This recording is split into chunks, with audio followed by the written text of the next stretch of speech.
کہ جب کبھی تم کسی مشکل میں گھرو، کوئی پریشانی لاحق ہو، کوئی راستہ نظر نہ آ رہا ہو، تو اس طرح مانگو جیسے اصحاب کہف، ربنا آتنا من لدنک رحمتا وہیئ لنا من امرنا رشدا، یہ مانگو۔ تو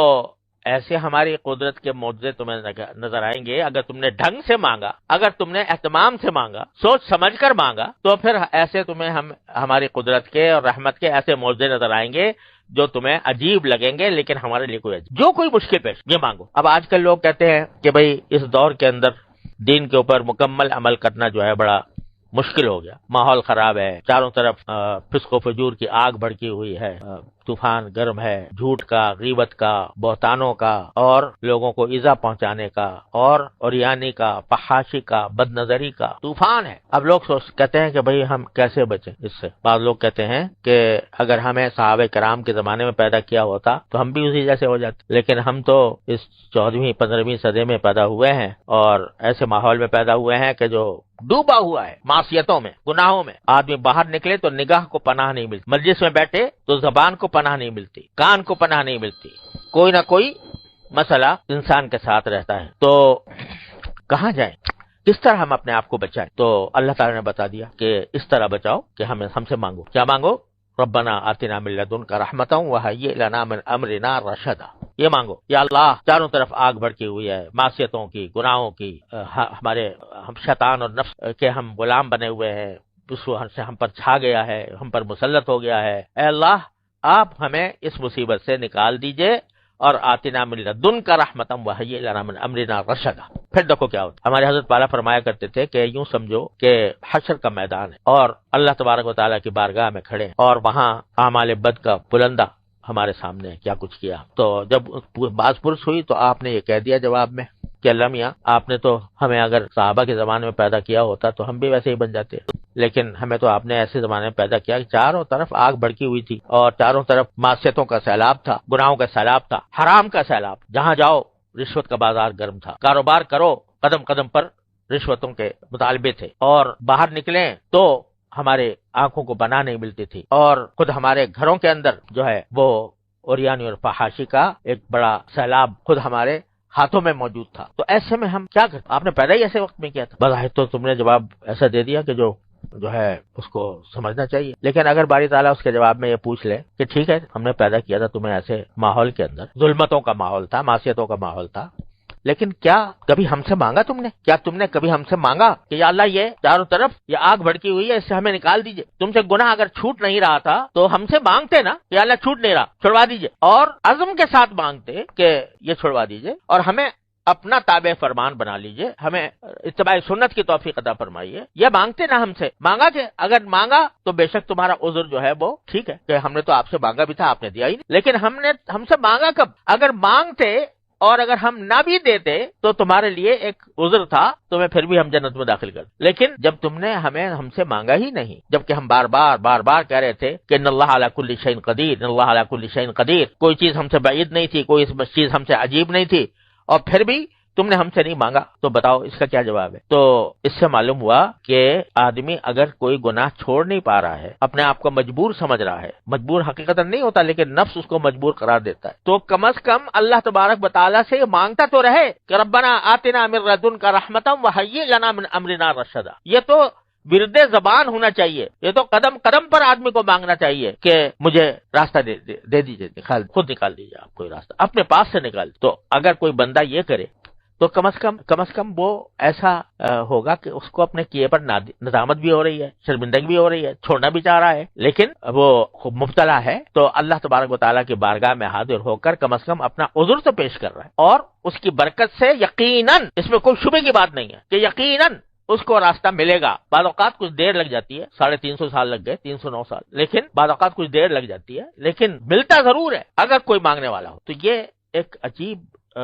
درس ہے جو قرآن کریم اس میں دے رہا ہے کہ خدا کے بندو، مجھ سے مانگا کرو۔ مانگنا بڑی عجیب، اور اللہ تعالیٰ نے یہ ایسا رکھا ہے، قرآن شریف اگر پڑھو تو یہ شرط ہے کہ بھئی وضو کے ساتھ ہاتھ لگاؤ، بغیر وضو کے قرآن شریف کو ہاتھ نہیں لگا سکتے، جنابت کی حالت میں پڑھ بھی نہیں سکتے، اگر حالت جنابت ہے یا عورتیں اپنی خاص حیض کی حالت میں ہیں تو تلاوت نہیں کر سکتے قرآن کریم، لیکن دعا ایسی چیز ہے اس کے لیے کوئی شرط نہیں، نہ وضو شرط، نہ طہارت صغرا شرط، نہ طہارت کبرا شرط، نہ کوئی ایسی بات کہ جو آدمی کے میلا کچالا بیٹھا ہے اور کپڑے بھی اتارے ہوئے ہیں، یعنی اوپر کے جس کے ذریعے دوسروں کے سامنے نہیں جا سکتا، ایسا بنیان پہنے پڑا ہوا ہے، بنیان اور لنگی پہنے ہوئے، اس میں نماز پڑھنا تو مکروہ ہے، اور اس حالت میں قرآن کریم کی تلاوت بھی کراہت سے خالی نہیں۔ لیکن دعا ایسی چیز ہے، کہتے ہیں مانگو، چلو تم ننگے سے ہی، تم کسی حالت میں صحیح دعا مانگ لو، اس کا راستہ کھلا ہوا ہے، چوپٹ۔ لہذا وہ ایسی چیز ہے کہ بندہ اس کو پلے باندھے اور ایسا کچھ بن جائے کہ ہر وقت اللہ تعالیٰ سے کچھ نہ کچھ مانگ رہا ہو، چاہے دل ہی دل میں جو مسئلہ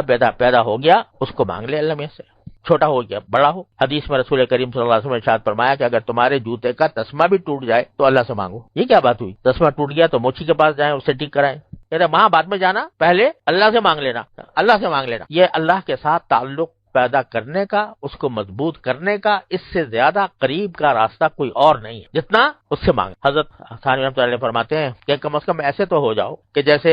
ایک بچہ ہوتا ہے، وہ اس کے لیے جو کچھ ہے کائنات اس کی ماں ہے، تو جہاں کوئی مسئلہ پیش آیا فوراً امی کے پکارے گا۔ کوئی باہر کھیل رہا ہے اور کسی بچے نے ستا دیا تو وہیں سے امی کر کے پکارے گا، حالانکہ پتا ہے کہ وہاں امی ہے نہیں بیچاری، وہ گھر میں کہیں مصروف ہے، لیکن پکارے گا امی۔ تو حضرت فرماتے ہیں کم از کم ایسے تو بن جاؤ جیسے ایک بچہ اپنے ماں کے ساتھ تعلق رکھتا ہے، کہ جو کوئی مسئلہ پیش آئے چھوٹا ہو یا بڑا ہو، وہ اس سے اللہ تعالیٰ سے مانگنے کی عادت ڈالو، کہ ہر وقت کچھ نہ کچھ اللہ تعالیٰ سے مانگ رہے ہو۔ اور خاص طور پر بہت سے کام ایسے ہوتے ہیں گناہ کے کہ اچھا خاصا نمازی آدمی ہے، روزے دار ہے، متشرع ہے اور نماز باجماعت کا پابند ہے، سبھی کچھ ہے، لیکن کسی ایک خفیہ گناہ میں اس طرح مبتلا ہے کہ اس سے راہی نہیں ہو رہی، جانتا ہے کہ گناہ کر رہا ہوں اور پھر بھی وہ گناہ میں مبتلا ہے، چھوٹتا نہیں۔ کیا کرے؟ کم سے کم اتنا تو کرے کہ یہ مانگے ربنا آتنا من لدنک رحمتا وہیئ لنا من امرنا رشدا، یا اللہ مجھ سے چھڑوا دی، اللہ میں ہمارے تو فرمایا کرتے ہیں اللہ میں سے اس طرح باتیں کیا کرو کہ اللہ یا تو چھڑوا دیجئے ورنہ میری پکڑ نہ کیجیے، میں نے آپ کے حوالے کر دیا اپنے آپ، یا چھڑوا دیجئے یا میری پکڑ نہ کی۔ تو یہ جب بندہ اتنا ربط پیدا کر لیتا ہے، تو جب باری تعالیٰ یہ دیکھتے ہیں کہ یہ بندہ بیچارہ تھا تو یعنی اپنی حد تک کوشش کر رہا تھا، لیکن نفس اس کے اوپر غالب آ گیا تھا، شیطان اس پر غالب آ گیا تھا، اس نے جو ہے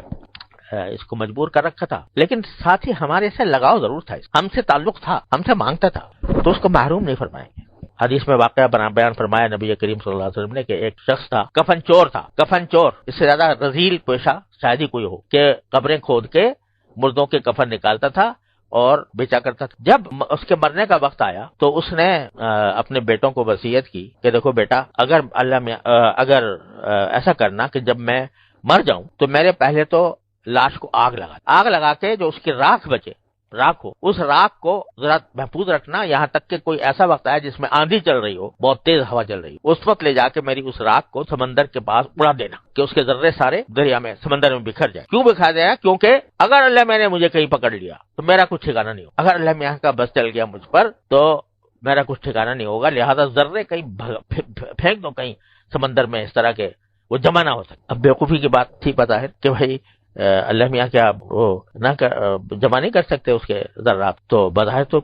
اگر دیکھا جائے تو کچھ کفر کی سی بات لگتی کہ آدمی یہ سوچے کہ اللہ میاں کو اگر اس طرح کر دوں گا تو اللہ میاں مجھے پکڑ نہیں سکیں گے۔ جب اللہ تعالیٰ کیا حاضری ہوئی تو پوچھا کہ تم نے یہ کیا حرکت کی، یہ کیا وصیت کی تھی؟ تو کہتا ہے خشیت کا یار، یا اللہ آپ کے ڈر سے۔ تو باری تعالیٰ فرمائیں گے اس کے دل میں میری خشیت تھی، معاف فرما دیں گے، جا تجھے معاف کیا۔ لیکن کیوں؟ اس لیے کہ دل میں بسے ہوئے تھے اللہ میاں، اگر دل میں بسے ہوئے نہ ہوتے تو اس کو یہ ڈر بھی نہ ہوتا، لہذا اللہ تعالیٰ نے فرمایا کہ میں نے معاف کر۔ تو یہ دعا ایسی چیز ہے جو بار بار صبح شام چلتے پھرتے اٹھتے بیٹھتے، یا اللہ میں چل رہا ہوں، یہ لکڑی مل جائے مجھے صحیح وقت، یا اللہ میں باہر نکل رہا ہوں تو آفیس کے ساتھ پہنچ جاؤں مسجد، یا اللہ مسجد میں داخل ہو رہا ہوں تو اللہ اپنے نعمت سے نماز ٹھیک طریقے سے پڑھوا دیجیے گا، باہر نکل رہا ہوں یا اللہ جو میں اپنے گھر جا رہا ہوں تو سب کو عافیت سے پاؤں، کوئی کسی کو پریشانی میں نہ دیکھ، اگر گاڑی میں بیٹھے ہو تو یا اللہ مجھے منزل تک عافیت کے ساتھ پہنچا دیجیے، ٹریفک بند ہو گئی یا اللہ کھول دی، ٹریفک جام ہے یا اللہ کھول دی۔ یہ جو رٹ لگائے نا بندہ دعاؤں کی، جتنا رٹ لگائے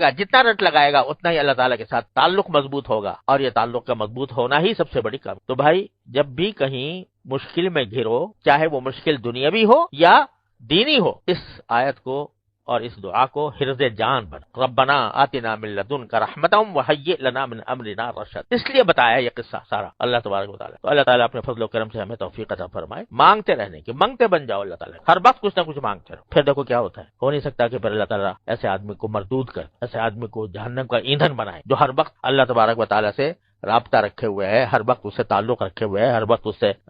جو ہے ہر وقت اس سے باتیں کر رہا ہے، تو انشاءاللہ کبھی اللہ تعالیٰ مایوس نہیں کریں۔ اللہ تبارک و تعالیٰ ہم سب کو اس کی توفیق عطا فرمائے۔